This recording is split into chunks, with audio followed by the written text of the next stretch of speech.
कोटींचं प्रयोजन, वर्षी 2,000 कोटी अशा प्रकारचं प्रयोजन हे करण्यात आलेलं आहे. आणि आता हे सगळं सेंट्रलाइज पद्धतीने होते आहे. आपल्या सगळ्यांना कल्पना आहे की जे रिसर्च जर्नल्स आहेत याचं इंडिव्हिज्युअल सबस्क्रिप्शन इन्स्टिट्यूट लेवलला, विद्यापीठ लेवलला आपण घेत होतो. त्यासाठी आपण लाखो रुपये, म्हणजे अगदी 1-2 लाखांपासून तर 50 लाखांपर्यंत सबस्क्रिप्शन फीज ही भरली जायची. आता ह्या सगळ्या गोष्टी सेंट्रलाइज पद्धतीने केल्या जातील. एका पोर्टलच्या माध्यमातून ह्या सगळ्या आपल्या हायर एज्युकेशन मधल्या इन्स्टिट्यूटला सेंट्रलाइज पद्धतीने हे सगळं आता उपलब्ध केंद्र सरकारकडनं करून दिलं जाणार आहे. ज्याच्यामुळे रिसर्च आणि डेव्हलपमेंट या दृष्टिकोनातनं खूप महत्वाची ही घडामोड आहे. प्रत्येकाला ऍक्सेस मिळेल, कारण ह्या ज्या संशोधन पत्रिका असतात, या जगामधल्या ज्या महत्वाच्या संशोधन पत्रिका आहेत त्याच्यातनं महत्वाचे संशोधन हे प्रकाशित होत असतात आणि ते आपल्यापर्यंत पोहोचण्याचा एकमेव मार्ग म्हणजे संशोधन पत्रिका असतात. आणि याचं खूप महत्व हे सोशल सायन्सेसमध्ये विशेष करून खूप जास्त आहे. आणि त्यामुळे अनेकदा सबस्क्रिप्शन फीज खूप जास्त असल्यामुळे अनेक हायर एज्युकेशन मधल्या इन्स्टिट्यूट याच्यापासून वंचित राहत होत्या. त्यामुळे हा निर्णय महत्वाचा आहे. हा निर्णय नेमका काय आहे, याच्या तांत्रिक पैलू काय आहेत, याचे विद्यार्थ्यांना, संस्थांना कशा प्रकारचे फायदे होणार आहेत, कोणत्या प्रकारचे जर्नल्स याच्यामध्ये येतील, या दृष्टिकोनातनं जेव्हा हा निर्णय झाला त्याच वेळेला आम्ही डॉक्टर सुभाष चव्हाण साहेब हे जे SNDT युनिव्हर्सिटीचे महर्षी कर्वे जे ज्ञानस्त्रोत केंद्र आहे त्याचे संचालक आहेत आणि लायब्ररीच्या विषयामध्ये गेल्या 20 वर्षांपासून ते अत्यंत मोलाचं कॉन्ट्रीब्युशन त्यांचं आहे. अनेक इंटरनॅशनल, नॅशनल कॉन्फरन्सेसमध्ये त्यांनी या संदर्भामध्ये लायब्ररी सायन्स मधल्या संशोधनासंदर्भामध्ये महत्वाच्या रिसर्च पेपर्स हे प्रेझेंट केलेले आहेत. आम्ही शासनाच्या वतीने त्यांना विनंती केली होती की आपण कृपया याच्यावरती एक प्रेझेंटेशन चांगल्या पद्धतीने तयार करावं आणि द्यावं. त्यामुळे आज आपल्याकडे श्री सुभाष चव्हाण हे या प्रेझेंटेशनसाठी आज उपस्थित आहेत. मी उच्च आणि तंत्र शिक्षण विभाग, महाराष्ट्र राज्य यांच्या माध्यमातून त्यांचं अत्यंत मनपूर्वक आजच्या याच्यामध्ये स्वागत करतो. त्याचप्रमाणे आजच्या ह्या कार्यक्रमासाठी संपूर्ण राज्यामधनं मोठ्या प्रमाणावरती आपले प्राध्यापक, प्राचार्य, संस्थाचालक, विद्यापीठातले कर्मचारी, कुलगुरू, आमचे सर्व सहसंचालक आज या ठिकाणी जॉईन झालेले आहेत. मी ह्या सगळ्यांचं स्वागत करतो आणि मी फारसा वेळ न घेता श्री सुभाष चव्हाण साहेब यांना विनंती अशी करतो की त्यांनी आपलं प्रेझेंटेशन करावं.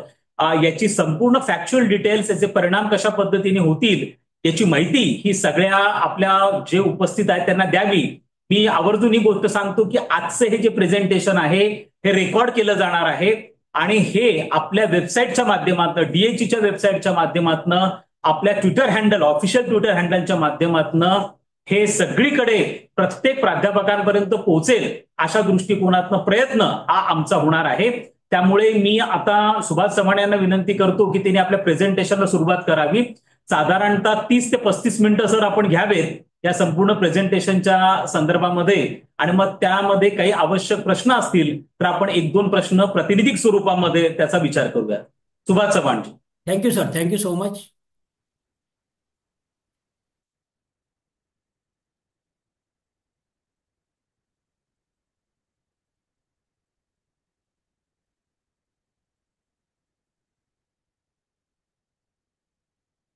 तुपे सर, दिसतंय का तुम्हाला हे सगळं स्क्रीन? हे अगदी व्यवस्थितपणे दिसतं आहे. तुमचा आवाज पण व्यवस्थितपणे येतो आहे. Please go ahead. Thank you so much sir. आज आपण सर्वजण ऑनलाईन प्लॅटफॉर्मवर एकत्र आलेलो आहोत. याचे मुख्य कारण उच्च व तंत्र शिक्षण विभाग, महाराष्ट्र शासन, उच्च शिक्षण संचालय पुणे यांच्यातर्फे सह्याद्री शिक्षण संवाद ही साप्ताहिक व्याख्यानमाला आज दिनांक 29 नोव्हेंबर पासून प्रत्येक शुक्रवारी 5 वाजता ऑनलाईन माध्यमातून आयोजित केलं जाणार आहे. आताच माननीय डायरेक्टर साहेबांनी या संदर्भात आपल्याशी चर्चा केलेली आहे. या विभागाचे माननीय सचिव रस्तोगी साहेब, राज्याचे संचालक आणि आंतरराष्ट्रीय विचारवंत डॉक्टर शैलेंद्रजी देवळणकर, माननीय कुलगुरू महोदय, त्यांचे सर्व सहकारी, शासकीय अशासकीय महाविद्यालयाचे प्राचार्य, उपस्थित मान्यवर, आमचे मित्र डॉक्टर केशव तुपे सर आणि ग्रंथालय प्रेमी, सर्वप्रथम मी महाराष्ट्र शासन उच्च व तंत्र शिक्षण विभागाला या उपक्रमासाठी धन्यवाद देतो. वन नेशन वन सबस्क्रिप्शन अर्थात एक राष्ट्र एक सदस्यता या विषयावर चर्चा करण्याची संधी मिळत आहे हे आपले सर्वांचे भाग्य आहे. हा विषय केवळ तांत्रिकदृष्ट्या महत्त्वाचा नाही, तर तो ज्ञान, संशोधन आणि नवउन्मेष यासाठी नवा मार्ग दर्शवित आहे. दिनांक 25 नोव्हेंबर रोजी आपल्या देशाचे पंतप्रधान माननीय नरेंद्र मोदीजी यांनी देशासाठी ONOS म्हणजे वन नेशन वन सबस्क्रिप्शन ही योजना लागू केली आणि आंतरराष्ट्रीय ज्ञानाची दारे सर्वांसाठी खुली केली. देशातील 6,300 सरकारी उच्च शिक्षण संस्थांमधील 1,80,00,000 विद्यार्थी, प्राध्यापक आणि संशोधकांसाठी ही मोठी संधी निर्माण झाली आहे. आंतरराष्ट्रीय प्रकाशने ही 13,000 जर्नल्स आपल्यासाठी उपलब्ध आहेत.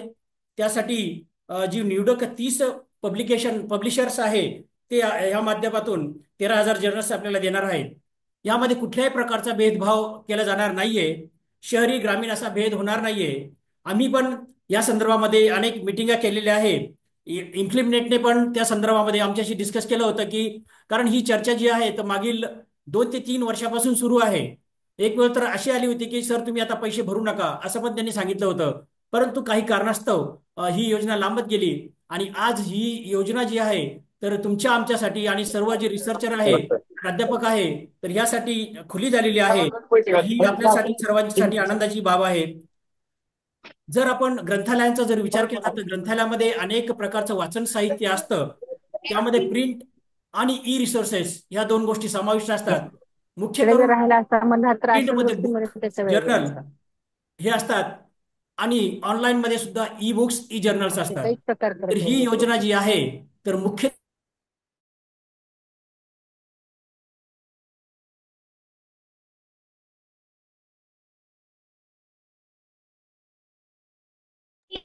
सुरुवातीला आपण असा विचार करू की ज्या विद्यापीठांनी, ज्या कॉलेजेसनी, ज्या सरकारी संस्थांनी या संदर्भात पैसे भरलेले आहे तर त्या संदर्भात निर्णय आपल्याला 1 जानेवारी 2025 नंतर समजणार आहे. आम्ही सुद्धा SNDT ने आतापर्यंत सेज पब्लिकेशन, प्रोजेक्ट माऊस आणि इतर असे जे काही डेटाबेस आहे तर त्यांचे पैसे आम्ही भरलेले आहे. तर आता ह्या पैशाचं काय करायचं हा पण प्रश्न तुमच्या माझ्या समोर पुढे येऊ शकतो. परंतु 1 तारखेनंतर, 1 जानेवारी नंतर आपल्याला या सर्व गोष्टी कळणार आहे. आताच राज्याचे संचालक यांनी सांगितलं की वैयक्तिकरित्या जे काही विद्यापीठ, जे काही महाविद्यालय आहे तर यांना अनेक प्रकारच्या आर्थिक संकटातून आपल्याला जावं लागत होतं. त्यामध्ये SNDT विद्यापीठ सुद्धा आहे. आता ही ही जी काही पब्लिकेशन आहे, आंतरराष्ट्रीय पब्लिकेशन्स आहे तर यातली बरीच पब्लिकेशन SNDT कडे सुद्धा नव्हती. याचं कारण बजेट. बजेट हा अत्यंत महत्वाचा पार्ट असतो आणि ह्या योजनेतून हे सर्व प्रश्न आपले सुटलेले आहे. SNDT सुद्धा 58 लाखाचे आतापर्यंत डेटाबेस घेत होती. परंतु जे जे जे स्टँडर्ड जर्नल्स आहे, इंटरनॅशनल जर्नल आहे तर ते आम्ही घेत नव्हतो. याचं कारण पैसा. तर मित्रांनो हा पैसा जो आहे तर आता हे प्रश्न जे आहे तर हे साधारण आपले सुटणार आहे आता.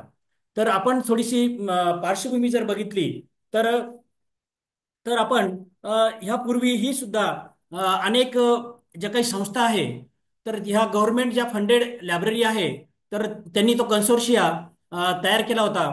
तर तो कन्सोर्शिया त्याच्यावर एक नजर टाकूया आपण की ह्या कन्सोर्शियावर पण विद्यापीठाचे आणि जे काही इन्स्टिट्यूट आहे तर त्यांचे पैसे जात होते आणि ज्या फंडिंग एजन्सीज आहेत तर त्या सुद्धा त्याचे सुद्धा करोडो रुपये याच्यामध्ये जात होते. तर सुरुवातीला आपण NKRC जे आहे म्हणजे याला आपण national knowledge resource centre resource म्हणतो, जो कन्सोर्शिया आहे तर तो कन्सोर्शिया 2002 मध्ये सुरू झाला.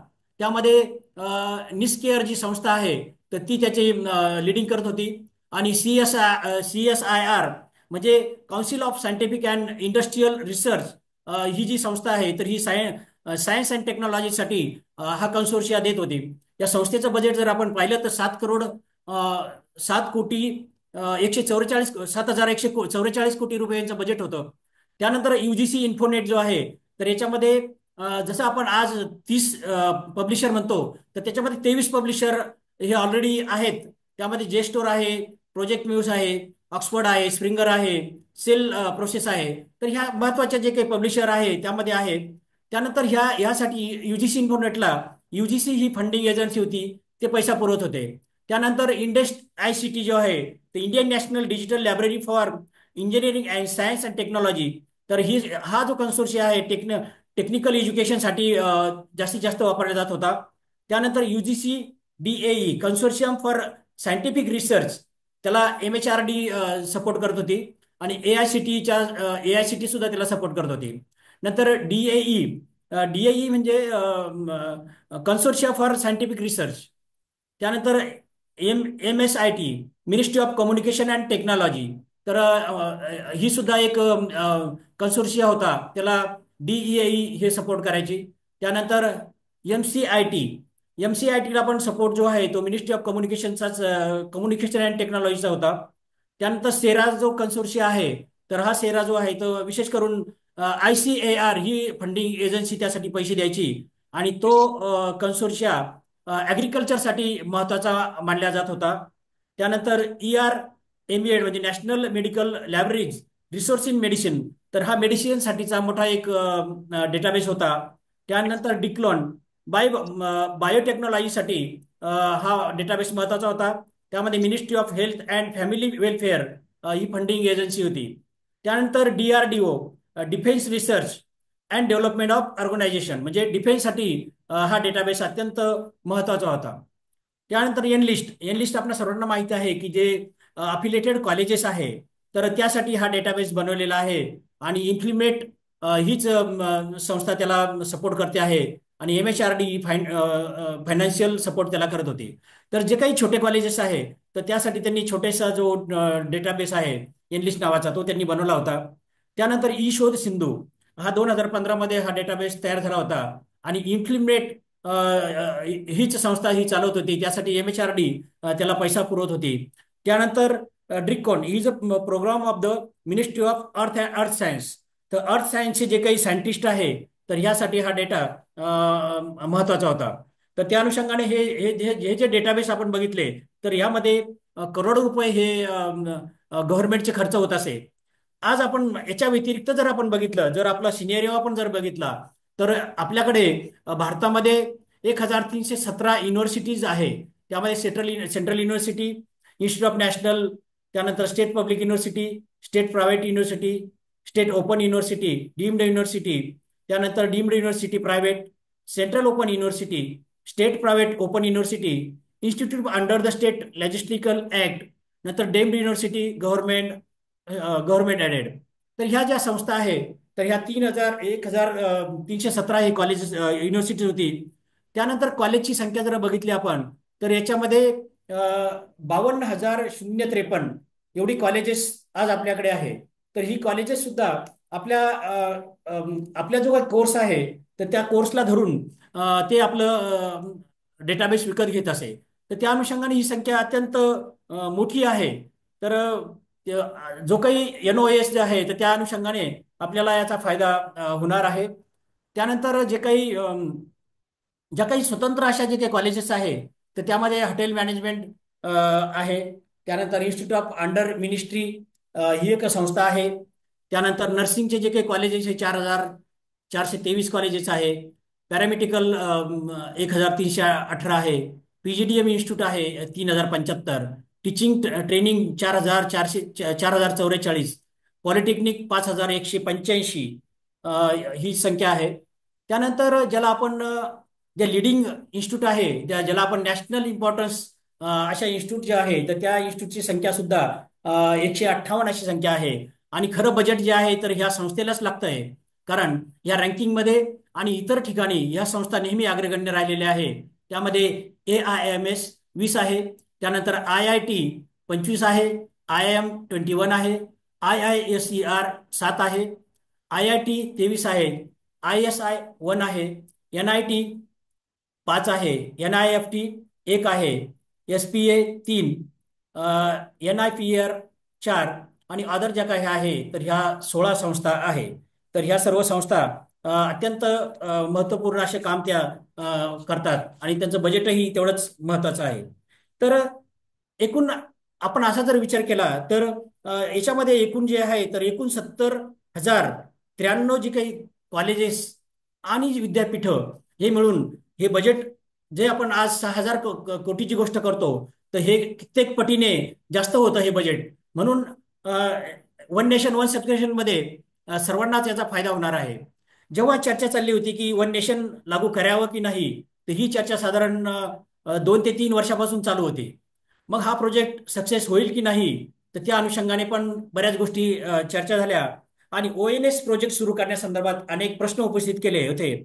म्हणून पायलट स्टडी करावा असे ठरले आणि ते रिझल्ट जर आपण बघितले तर ते रिझल्ट आपल्या समोर आहे. सुरुवातीला बिफोर आणि आफ्टर असे ते रिझल्ट आहे. तर त्याच्यामध्ये विद्यार्थी, शिक्षक आणि संशोधक यांची संख्या जर पूर्वी आपण बघितली तर 56,07,000 एवढी होती. त्यानंतर आफ्टर ONOS त्यानंतर 177.82 लाख ही संख्या वाढलेली आहे. म्हणजे ही संख्या जवळपास 121.12 लाख वाढलेली आहे. त्यानंतर फायदा घेणाऱ्या ज्या संस्था आहे, इन्स्टिट्यूशन आहे, तर त्या पूर्वी 2,360 होत्या केवळ. आणि त्यानंतर हा पायलट जेव्हा स्टडी केला तर त्यामध्ये आपल्याला 6,316 ह्या ONS मध्ये या संस्था इन्स्टिट्यूट ऍड झालेल्या आपल्याला दिसतात. त्याची संख्या इन्क्रीज जर पाहिली आपण तर 3,952 एवढी ही इन्स्टिट्यूटची संख्या वाढलेली आहे. त्यानंतर इन्क्रीज ऑफ नंबर जर्नल, पूर्वी जर्नलची संख्या 8,709 होती. आज आपण बघितलं तर ती 12,957 ही संख्या, म्हणजे आपण लमसम त्याला 13,000 म्हणतो आपण असं. तर ती संख्या 4,878 नी वाढलेली आहे. तर हा हा जो पायलट स्टडी आहे, तर या पायलट स्टडीचा जे काही बेनिफिट लक्षात आल्यानंतर मग ONS आपण लागू करावं त्या अनुषंगाने चर्चा झाली. जर आपण मुख्य उद्देश जर आपण बघितला, ONS मुख्य उद्देश जर बघितला तर यामध्ये जवळपास 13,000 जर्नल आहे आणि 30 मेजर इंटरनॅशनल पब्लिशर त्याच्यामध्ये आहे.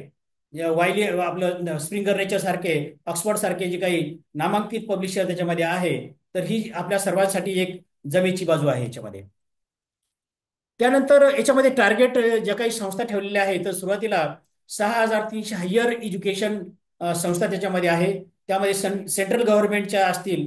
त्यानंतर म्हणजे ज्या ज्या संस्थेला शासनाचं फायनान्शियल सपोर्ट होतो, सध्या ह्याच ज्या संस्था आहेत तर त्यांना त्यांनी सपोर्ट केलेला आहे. जे काही नॉन ग्रॅड आहे तर त्यांना नॉन ग्रॅडला त्यांनी सध्या सपोर्ट केलेला नाहीये.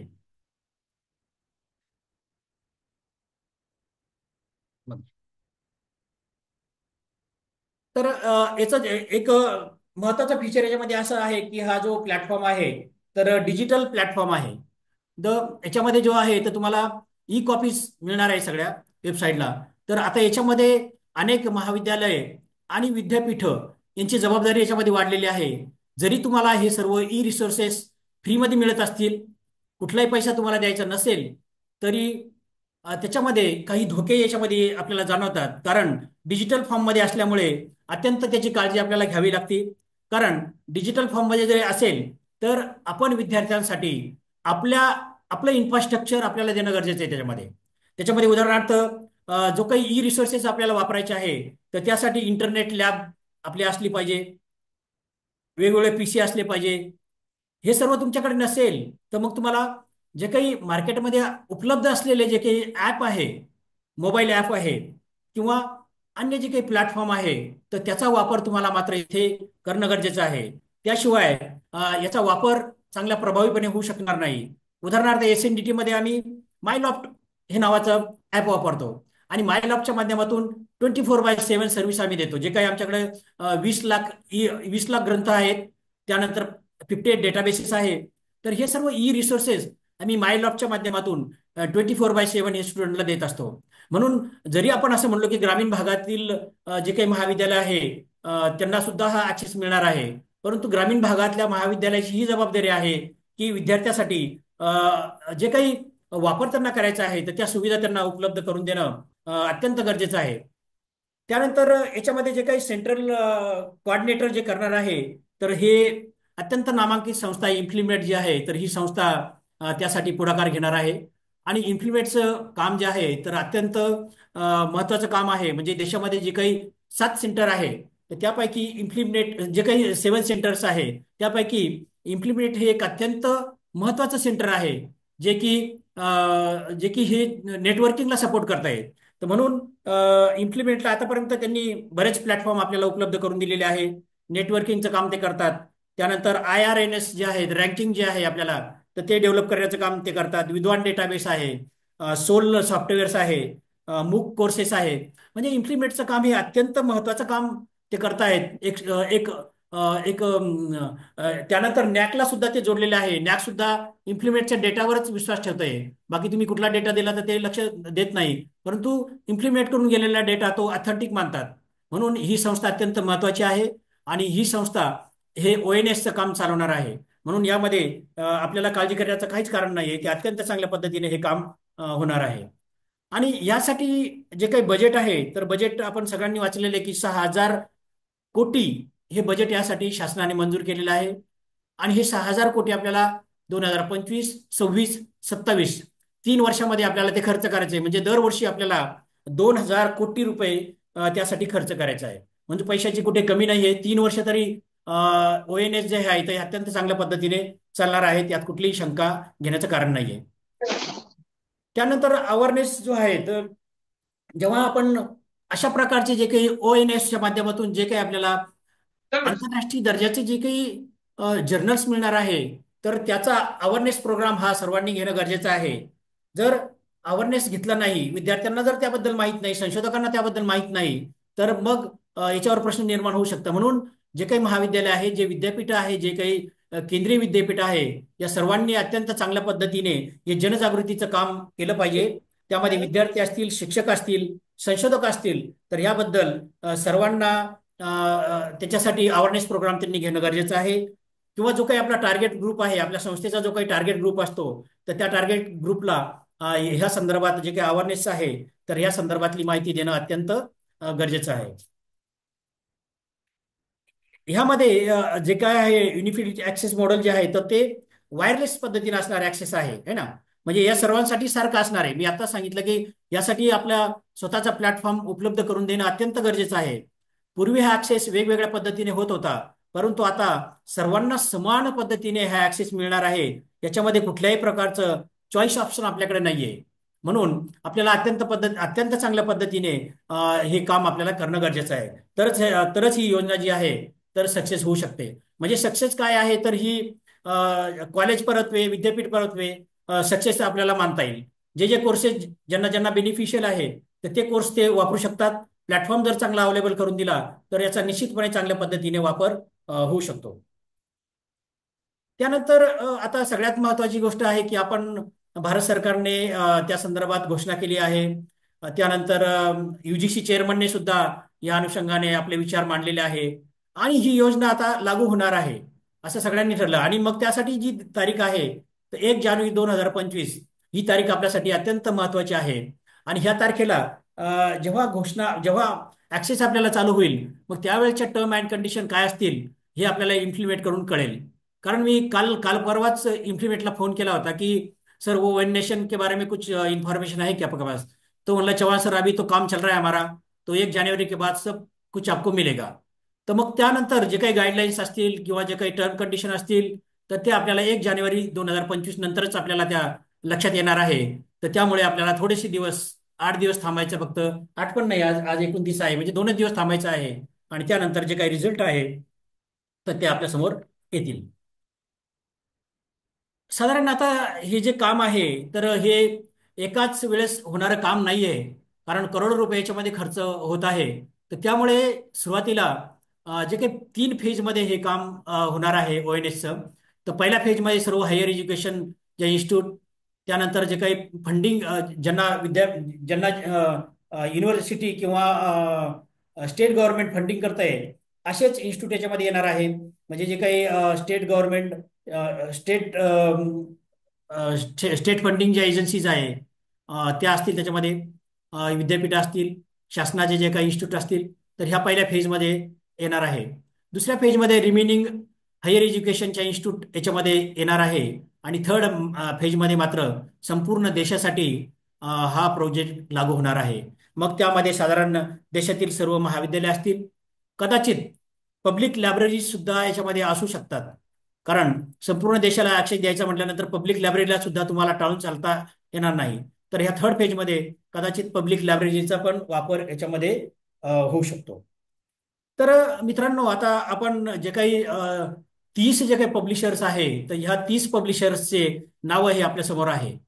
आता याच्यामध्ये हे 30 पब्लिशर कोणते जर्नल देणार आहे, तर मोस्टली तर ते सर्व जर्नल देणार आहे. कारण मी अशोक राय जे आहे इम्प्लिमेंटचे, त्यांना मी बोललो, तर तो म्हणला की ते म्हणाले की सर चव्हाण सर, इसमें जो भी जर्नल है तो 100% मिलने वाले हैं, इसमें जो भी अवेलेबल है जर्नल सब मिलेंगे.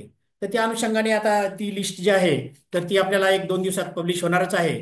तर त्या अनुषंगाने आपण एक एक आता मी फक्त एक ते पब्लिशरचं नाव सांगून त्यामध्ये कुठला विषय ते कव्हर करतात एक थोडक्यात माहिती मी तुम्हाला देणार आहे. तर त्याच्यामध्ये एल्सवेअर सायन्स डिरेक्टर जो आहे तर तो फिजिकल सायन्स आणि इंजिनिअरिंग, त्यानंतर life science, health science, social science and humanities यासाठी इथं कव्हर करणार आहे.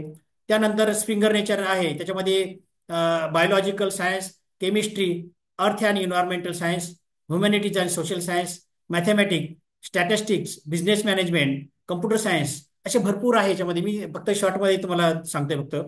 त्यानंतर IEEE आहे, याच्यामध्ये computer science, electrical engineering, electronics and allied subject हे आहे.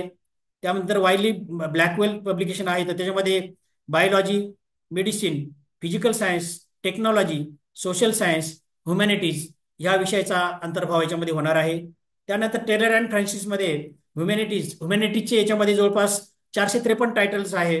त्यानंतर medicine, nursing and allied health याच्यामध्ये 409 टायटल्स आहे. इंजिनिअरिंग अँड टेक्नॉलॉजीचे 318 टायटल्स आहे. बिहेवियर सायन्सचे 304, सोशल सायन्सचे 298, economics and finance business industry याच्यामध्ये 293, एज्युकेशनचे 285.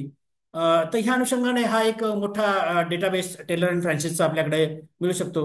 त्यानंतर लिपिन कोट विल्यम्स अँड विल्किनेस याच्यामध्ये medical, nursing, dental, allied and health, health medical, मेडिकलच्या अनुषंगाने जे काही जर्नल्स आहे ते याच्यामध्ये आपल्याला मिळू शकतात. त्यानंतर इन्स्टिट्यूट ऑफ फिजिक्स याच्यामध्ये फिजिक्सच्या संदर्भात माहिती माहिती मिळू शकते. त्यानंतर अमेरिकन केमिकल सोसायटीमध्ये केमिस्ट्री विषयाच्या अनुषंगाने सर्व जर्नल्स आपल्याला मिळणार आहे. त्यानंतर केम्ब्रिज युनिव्हर्सिटी प्रेसमध्ये याच्यामध्ये art, chemistry, classical studies, computer science, drama ह्या इत्यादी, त्यानंतर earth environment science, economics, education, engineering and English language या सर्व रिसोर्सेसचा समावेश ह्यामध्ये आहे. त्यानंतर अमेरिकन फिजिकल सोसायटीमध्ये फिजिक्स आहे. ऑक्सफर्ड युनिव्हर्सिटी प्रेसमध्ये arts and humanities, law, medicine and health science and mathematics, social science या गोष्टीचा अंतर्भाव याच्यामध्ये आहे. त्यानंतर BMJ जर्नल्स म्हणजे हे खास करून मेडिकलच्या संदर्भातलं जी काही इन्फॉर्मेशन आहे तर ह्यामध्ये मिळणार आहे. त्यामध्ये कार्डिओलॉजी आहे, डायबिटीस आहे, इमर्जन्सी मेडिसिन आहे, इथिक्स, फॅमिली मेडिसिन, अशा प्रकारचे भरपूर असे मेडिकलच्या संदर्भामध्ये, नर्सिंग आहे, न्यूट्रिशन आहे, sports and sports and exercise medicine आहे, सर्जरी आहे. तर ह्या अनुषंगाने हा डेटाबेस अत्यंत महत्त्वाचा आहे. त्यानंतर अमेरिकन इन्स्टिट्यूट ऑफ फिजिक्स यामध्ये फिजिकल सायन्सच्या संदर्भात सर्व इन्फॉर्मेशन मिळणार आहे. त्यानंतर ASCE याच्यामध्ये environmental and water resource engineering, त्यानंतर कन्स्ट्रक्शन इंजिनिअरिंग, स्ट्रक्चरल इंजिनिअरिंग त्यानंतर pipeline serving, ports, reuse engineering ह्या सर्व बाबीचा समावेश यामध्ये होणार आहे. त्यानंतर प्रोजेक्ट माऊस जो आहे तर वर्ड हिस्ट्री आहे, याच्यामध्ये वर्ड लिटरेचर अँड लँग्वेजेस आहे, फिलॉसॉफी आहे, वर्ड रिलिजन्स आहे, इथिक्स आहे, त्यानंतर सायकोलॉजी आहे, मेडविल अँड रिसर्च स्टडीज आहे, आमचा लॅब्रिक सायन्स पण याच्यामध्ये आहे, आर्ट्स अँड आर्किटेक्चर आहे, एज्युकेशन आहे. म्हणजे हा एक प्रोजेक्ट माऊस सुद्धा एक मोठा रेप्युटेड डेटाबेस आहे. तर त्यानंतर indianjournals.com आहे, त्याच्यामध्ये ॲग्रिकल्चर सायन्स कलेक्शन आहे, ॲनिमल सायन्स आहे, त्यानंतर applied science and technology collection आहे, biotechnology and life science collection आहे, business economics and management collection आहे, कम्प्युटर सायन्स कलेक्शन आहे, व्हर्टिकल कलेक्शन आहे, लायब्ररी सायन्स पण याच्यामध्ये आहे. तर एक मोठा डेटाबेस आहे, इंडियन जर्नल्स आहे. त्यानंतर ASME जो आहे त्याच्यामध्ये मेकॅनिकल इंजिनिअरिंगच्या संदर्भामध्ये ही सर्व माहिती आलेली आहे. त्यानंतर बेथम सायन्स जो आहे तर याच्यामध्ये खास करून अप्लाइड मायक्रोबायोलॉजी आहे, त्यानंतर बायोलॉजिकल आहे त्याच्यामध्ये, त्यानंतर मॅथमॅटिकल पण आहे याच्यामध्ये, मेडिकल इमेजिंग आहे, अप्लाइड केमिस्ट्री आहे. तर हा सुद्धा एक मोठा डेटाबेस आहे. एनर्जी सायन्स आहे, इंजिनिअरिंग अँड टेक्नॉलॉजी आहे, फूड सायन्स आहे, न्यूट्रिशन अँड डायरेक्ट डाएट्स आहे, फूड सायन्स आहे. तर ह्या सर्व प्रकारचा डेटा जो आहे, तर ह्यामध्ये आपल्याला पाहायला मिळणार आहे. त्यानंतर एसटीएम डिजिटल लायब्ररी आहे. तर याच्यामध्ये कम्प्युटिंग अँड इन्फॉर्मेशन टेक्नॉलॉजीच्या संदर्भातली माहिती आलेली आहे. त्यानंतर IC पब्लिशिंग जो आहे तो अप्लाइड अँड इन्व्हायरमेंटल सायन्स याच्यामध्ये आहे. त्यानंतर अमेरिकन सोसायटी ऑफ मायक्रोबायोलॉजी, तर ह्या सध्यामध्ये क्लाइमेट चेंज, तर क्लाइमेट अँड हेल्थ सायन्स ह्या अनुषंगाने ही सर्व माहिती आहे. त्यानंतर American association for the advancement of science, याच्यामध्ये लाईफ सायन्स आहे, फिजिकल सायन्स आहे, मॉर्फोलॉजी आहे, बायोकेमिक्स आहे, सेल बायोलॉजी आहे, डेव्हलपमेंट इकॉलॉजी आहे, मेडिसिन आहे. तर ह्या सर्व प्रकारची माहिती याच्यामध्ये आहे. त्यानंतर American institute of Organics astronaut याच्यामध्ये जे आहे, तर एरोस्पेसच्या संदर्भातली माहिती आहे. तर या अनुषंगाने हा डेटाबेस पण महत्त्वाचा आहे. त्यानंतर अमेरिकन मॅथेमॅटिकल सायन्स जे आहे त्याच्यामध्ये याच्यामध्ये जिओमेट्रिक टोपोलॉजी आहे, लॉजिक अँड फाउंडेशन्स आहे, मॅथ एज्युकेशन आहे, मॅथेमॅटिकल सायन्स आहे.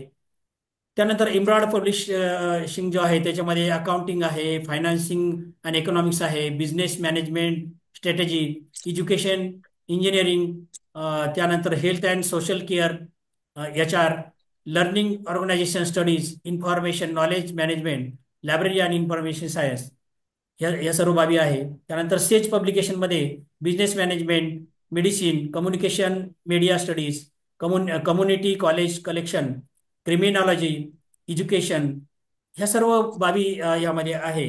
त्यानंतर स्पाई डिजिटल लायब्ररीमध्ये optical engineering, electronics, biomedical optics, remote sensing, physical science of light waves, या सर्व बाबी याच्यामध्ये आहे.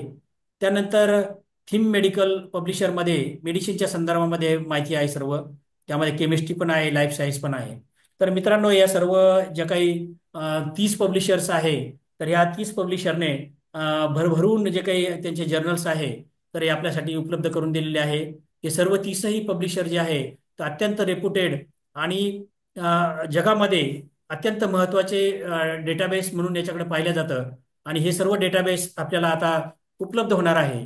तर त्या अनुषंगाने ह्या डेटाबेसचा फायदा विद्यार्थी, संशोधक, प्राध्यापक, रिसर्चर यांना सर्वांना होणार आहे. तर ह्या अनुषंगाने आपण जे काही त्याचे फायदे आहे तर ते आपण बघूया. सर्वात महत्त्वाचा फायदा म्हणजे की जागतिक दर्जाचे ज्ञान आपल्याला याच्यामधून मिळणार आहे. मी आत्ताच तुम्हाला सांगितले की सर्व पब्लिशर हे आंतरराष्ट्रीय दर्जाचे आहे आणि रेप्युटेड आहे. तर त्यामुळे हे सर्व पब्लिकेशन जे आहे तर ह्या आपल्याला ज्ञानात भर टाकणारे आहे. आपल्या ज्ञानात म्हणजे इंटरनॅशनल लेवलचे जे सर्व पब्लिशर्स आहे हे सर्व. त्यानंतर कॉस्ट जे आहे तर हे आपल्याला भारत सरकार पैसे भरणार आहे. आपल्या सर्वांना तर फ्रीमध्येच हे सर्व मिळणार आहे. त्यामुळे पैशाचा इथे कुठेही आपल्या संदर्भामध्ये म्हणजे युनिव्हर्सिटी आणि कॉलेजच्या संदर्भात विषय येत नाही. जो विषय येतो तो शासन लेवलचा येतो. म्हणूनच आपण म्हणतो की एक सदस्य जे आपण एकदा एक सदस्य त्यांचे झालो की सर्व इंडियाला ते आपल्याला मिळणार आहे त्या अनुषंगाने. त्यानंतर संशोधनास चालना आपल्याला याच्यातून मिळणार आहे. जे काही संशोधन चालतं आहे तर इंडियामध्ये कुठल्या प्रकारचं संशोधन आहे, त्यानंतर जागतिक लेवलचं कुठलं संशोधन आहे. कारण हे सर्व जे काही आर्टिकल्स आणि जर्नल्स आहे तर हे जागतिक लेवलचे असल्यामुळे एक तुलना करण्याला पण आपल्याला एक वाव याच्यामध्ये मिळतो आहे की आपण कुठल्या प्रकारचं संशोधन केलं पाहिजे, आपण कुठल्या लेवलला आहोत. तर त्या अनुषंगाने एक संधी आपल्याला यामधून मिळणार आहे. त्यानंतर सर्वांना सारखाच ऍक्सेस यामधून मिळणार आहे. म्हणजेच 24/7 आणि 365 दिवस सर्वांना सारखा ऍक्सेस यातून मिळणार आहे. त्यामध्ये कुठलाही दुजाभाव याच्यामध्ये होणार नाहीये.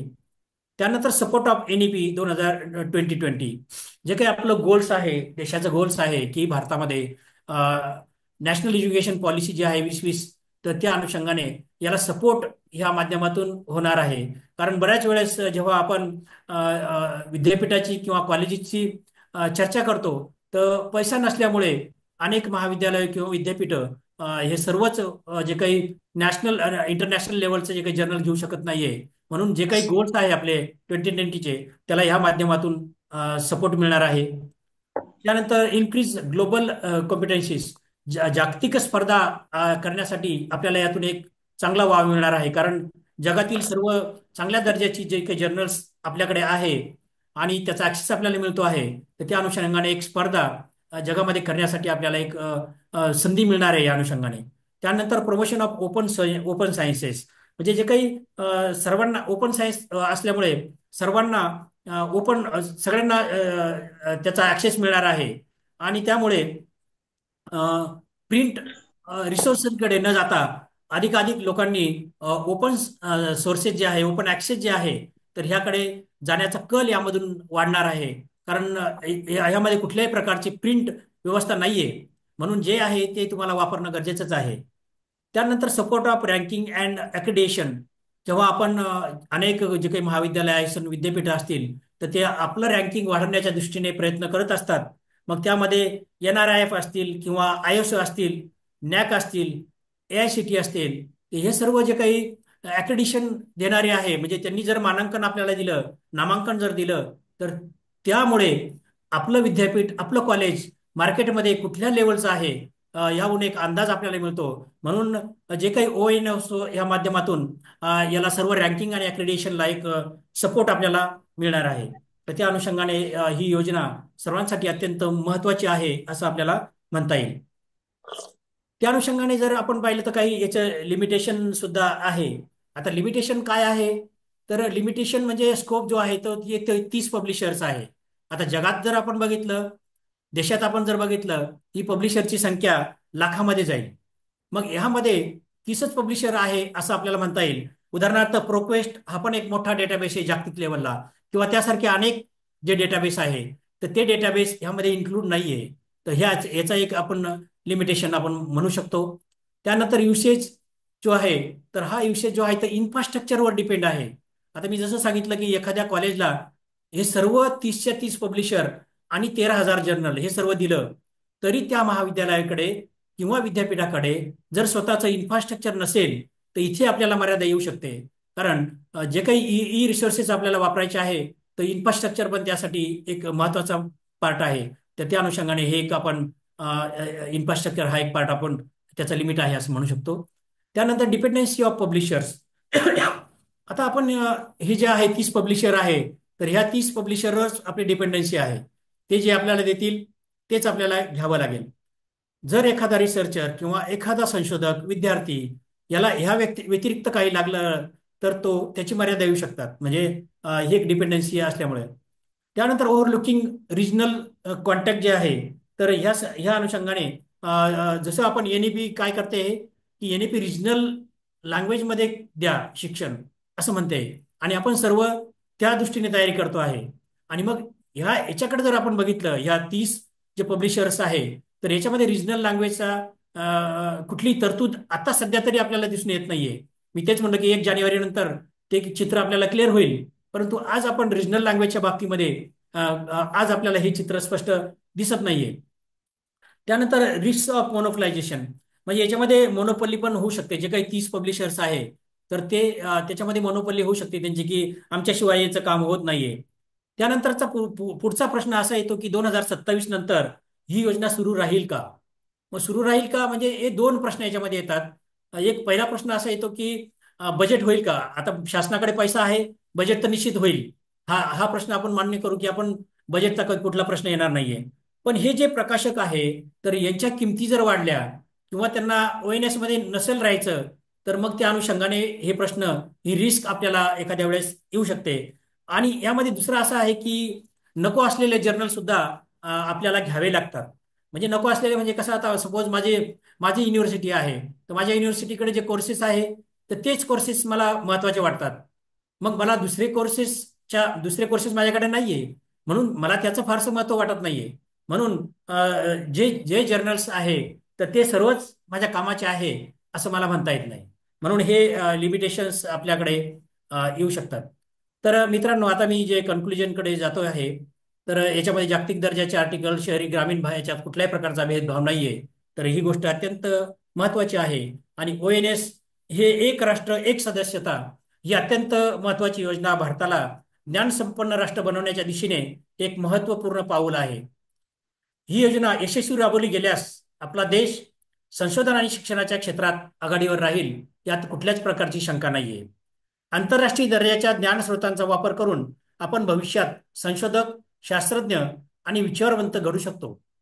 ह्या योजनेतून आपण सर्वांनी एकत्रितपणे योगदान दिले तर भारत केवळ ज्ञानाचे केंद्र बनणार नाही, तर तो वसुदैव कुटुंबकम या विचाराने प्रेरित होऊन जागतिक एकात्मतेसाठी सुद्धा काम करू शकतो. तर मित्रांनो, हे ONOS हे काम अत्यंत महत्वाचं आहे.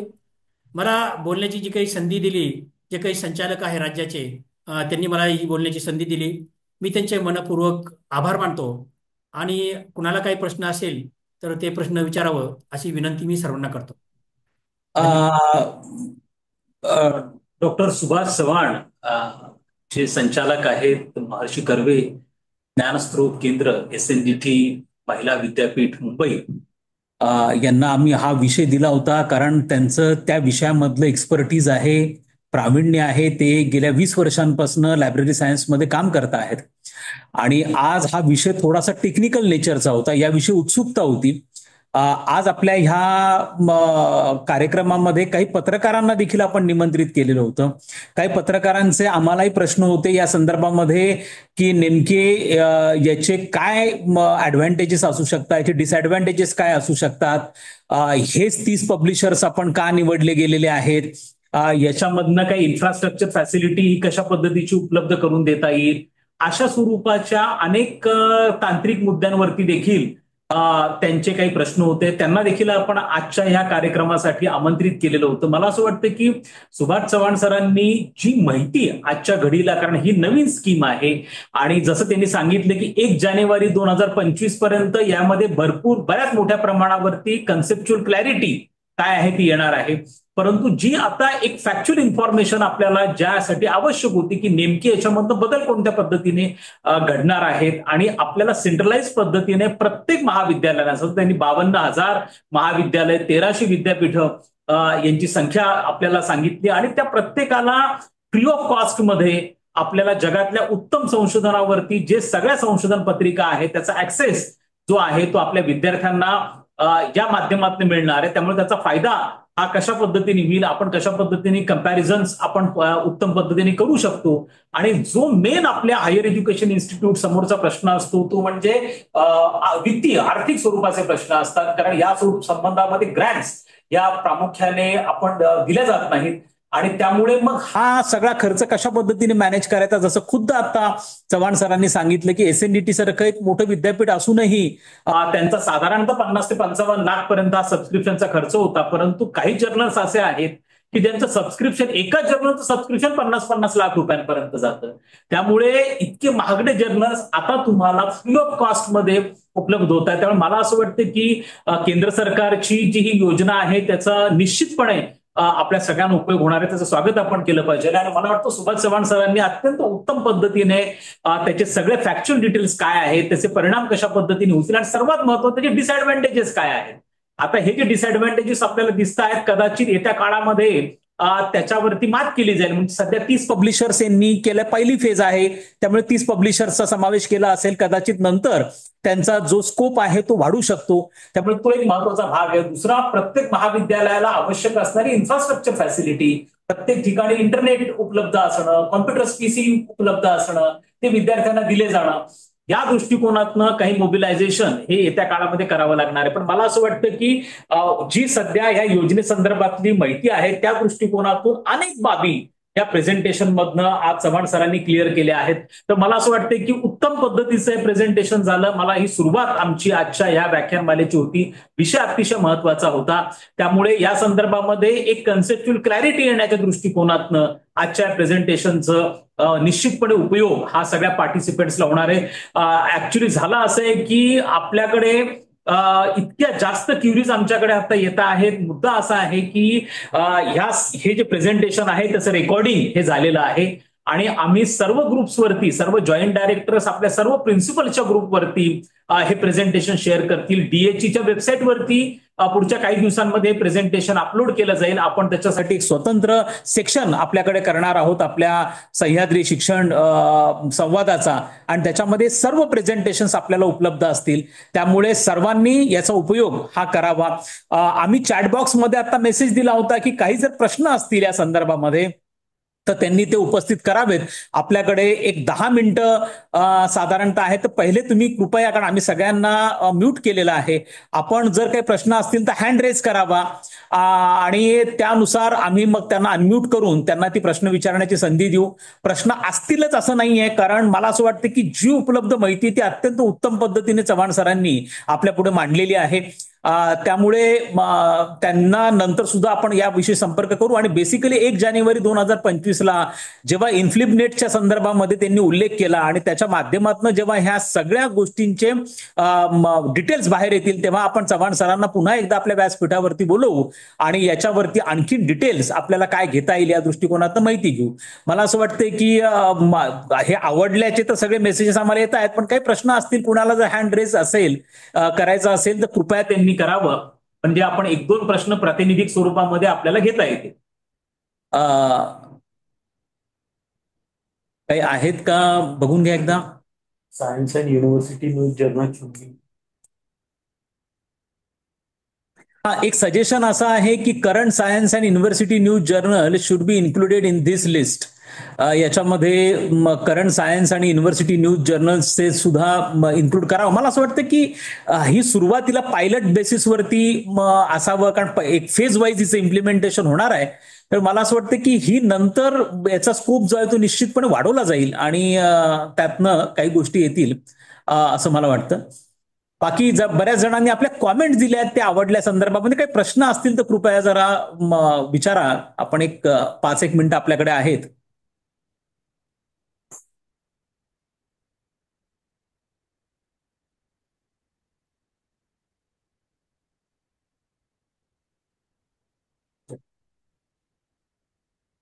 इथं कोणी हँड रेज केलाय का बघा, याच्यामध्ये तुमचे सायन्स आलेत का तशा पार्टिसिपंट्स मध्ये?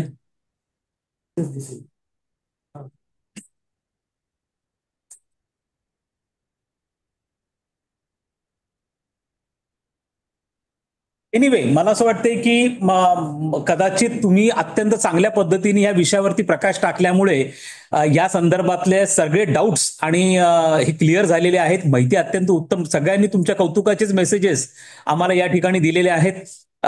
त्यामुळे मी उच्च आणि तंत्र शिक्षण विभाग, महाराष्ट्र शासन यांच्या पद्धतीने मी आपल्या सगळ्यांना आवर्जून एक गोष्ट सांगू इच्छितो की आता डायरेक्टरेट ऑफ हायर एज्युकेशन जे आपलं आहे, डीएचई जे आहे, हे आता ऍज अ थिंक टँक म्हणून काम करणार आहे. अत्यंत महत्वाचे क्वालिटेटिव्ह इनपुट्स शासनाला पॉलिसी मेकिंगसाठी देण्याचं कार्य हे आता डीएचई करणार आहे.